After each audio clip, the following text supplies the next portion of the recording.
Konnichiwa and welcome to ChapterSkip. I'm Sean. And I'm Joe. And I'm Mark. And today we're doing movie reviews with a twist. And we're taking a look at the anime film King of Thorn.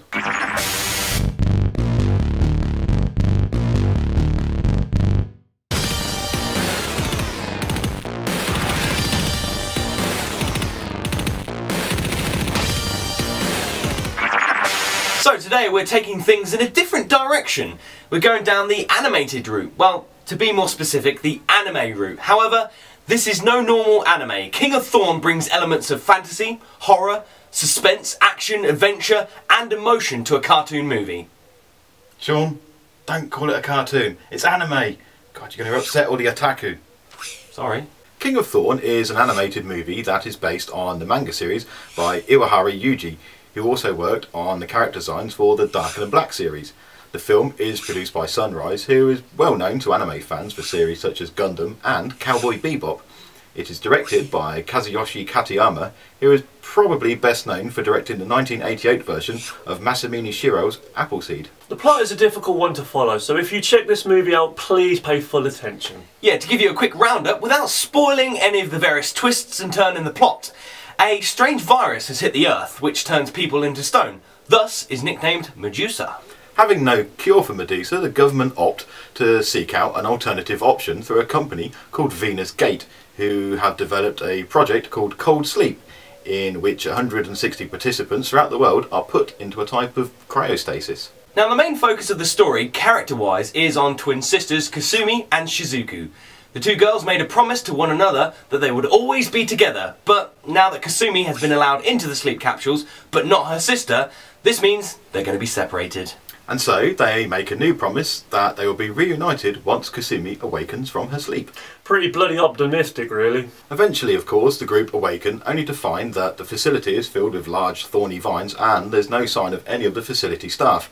Then, before you can say, have those bats got testicles? They are attacked by a flock of bat monsters that look like they have pendulous nads and a nasty habit of trying to eat people's faces. If being attacked by a flock of bats with scrotums wasn't bad enough, well, there's always the other monsters that are running about the place, and it's not long until the group of 160 is whittled down to a mere handful. So, not only have they got to find their way out of the vine-covered, monster-infested castle, but there's also the problem that they're still infected with Medusa, which means they're going to need to find a cure, unless they want to spend their days as a statue covered in bollock bat droppings. The film had its world premiere back in 2009, but it's just been released here in the UK.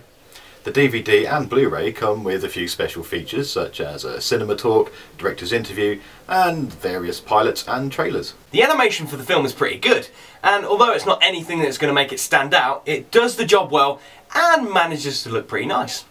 I also found the characters had a good little mixture, and even though at first I was kind of questioning why certain people were chosen to be put into stasis. Yeah, such as the old man or the prisoner. But it all becomes clear as the story progresses and the characters were expanded on. Well, except maybe for the kids, but even then they were fairly good characters, with no one in particular in the story that I found annoying or that I want to see get killed off. Makes a change, eh, Mark? Added to this is a great soundtrack that filled the events and screen really well and added some great atmosphere. Agreed with that, and the audio as a whole was quite good. But I guess it does bring us to the question of, do you watch this subbed or dubbed? Yeah, now I personally tend to watch most anime subbed, as a bad dub can ruin something completely. But for this one, the dub could be the better choice character-wise. The characters are from around the world, so in the subbed version, as everyone is obviously speaking Japanese, you don't get to pick up on that until one of them happens to mention that they're Italian or whatever.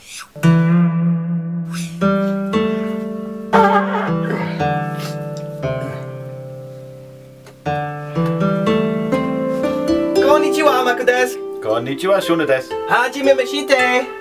Kore wa tsumurane mono desu ga? Yoshikatara dozo. Sekaku desu ga, kyo wa chotto dekamasen. Kyou wo tanoshikatta desu. Kita bakari desu. Tishu pippa! Hi guys! Konnichiwa, Joe. What? And the pizza ga hitsuyo narakashite ageyo. I have no idea what you guys are saying. Wait a minute.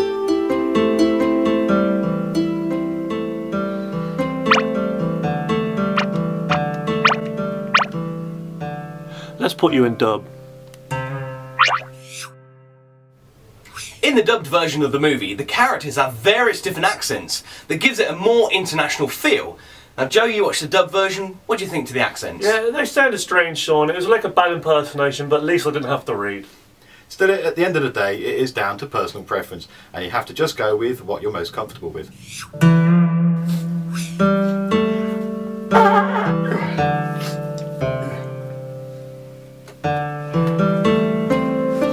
Hello, Mark.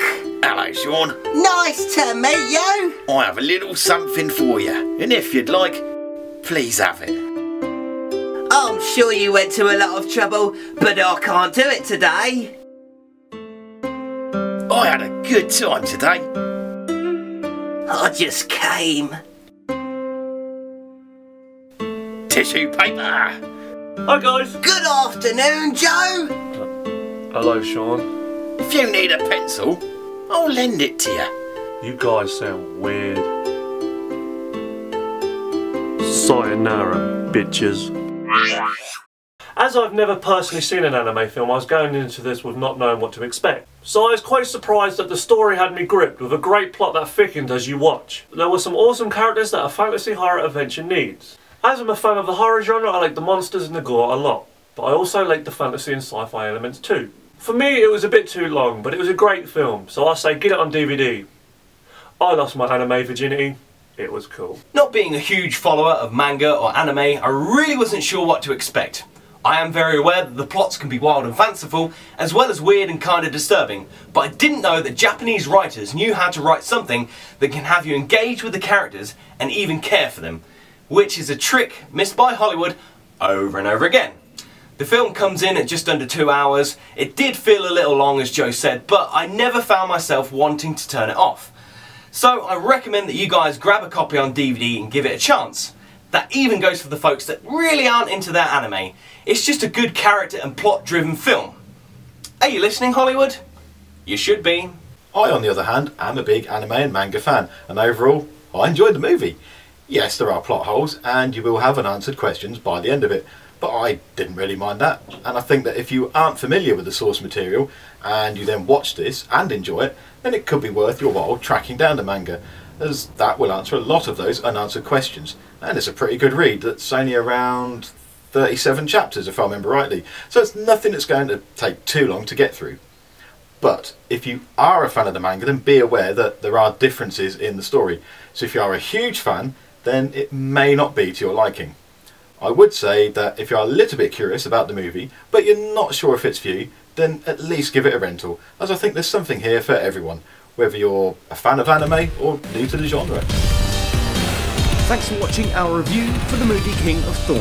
How many of you guys out there are like Joe and Sean and haven't seen any anime before, but are thinking about checking this movie out? Leave us a comment below. For more movie reviews with a twist, make sure you hit the subscribe button. You can also follow us on Twitter and like us on Facebook. All the links you need are in the description. Thanks.